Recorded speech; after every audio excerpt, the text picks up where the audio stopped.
So unlike my colleague who just spoke and highlighted some of the problems with this legislation, but ultimately landed on a yes vote, I will be voting no. And I think what we're doing today is a disservice to the people of Michigan.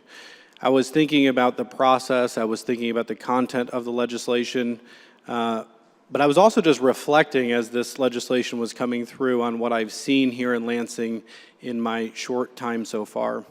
And I was thinking about how I've got relatively young kids, and when my children lie to me, it's actually kind of an innocent expression that happens, and I can usually pretty quickly call them out, have a conversation, we can get to the bottom of why did you lie, what were you trying to do. But what fascinates me is that in politics, the anatomy of a lie is far more complicated.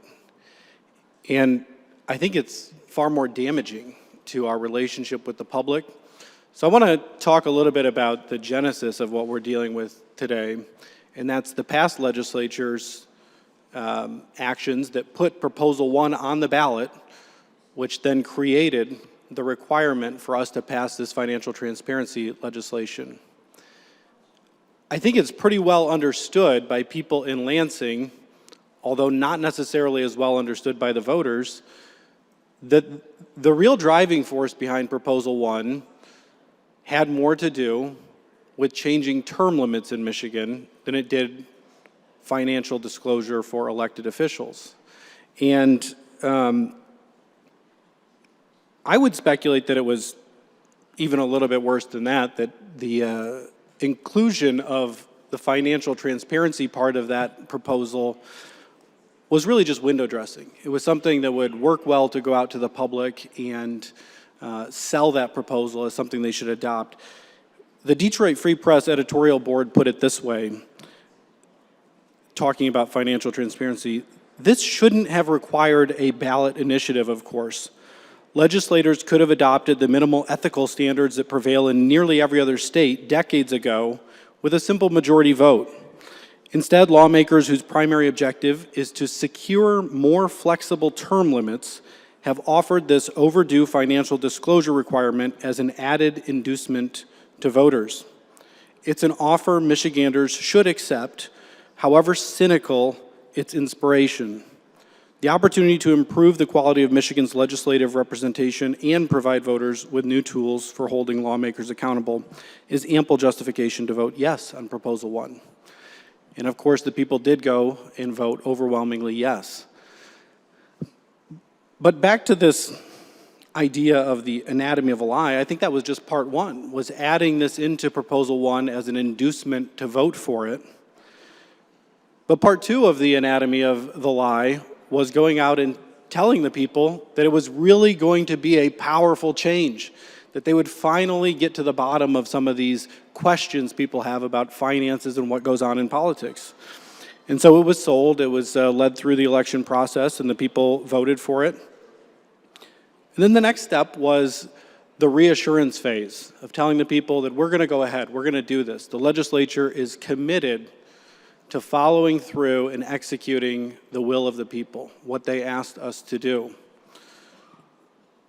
But that raises the question, what were the people really looking for when they voted yes on Prop 1, especially those who were motivated to vote yes based on the financial disclosure portion of that proposal? I would submit that we don't really have a good answer to that question, because this body, we're now in November, this body spent the vast majority of this year pursuing other initiatives, legislation, priorities, and very little conversation has gone on about doing one of the only things that the people of Michigan mandated that we do. Instead, we took this legislation up and in a 1-week period, rammed it through, made a few minor adjustments, and now we're going to move into what is sort of the final phase of the anatomy of this lie, which is we're going to pass it, and we're going to tell the people of Michigan that we made a real difference, that we followed through on what they asked us to, and something is going to change. And now there's a real reason why they should trust politicians. But why are we in this place, or why are we in this situation in the first place? What is the real state of play when you talk about the relationship between politicians and the people we serve? By and large, that relationship is defined as one where they don't trust us. So we have an opportunity to change that. We have an opportunity to engage with the people, ask them what they need. And that would be, Mr. President, what I would submit as the right course of action to this body today. Instead of passing these bills, I suggest we correct course.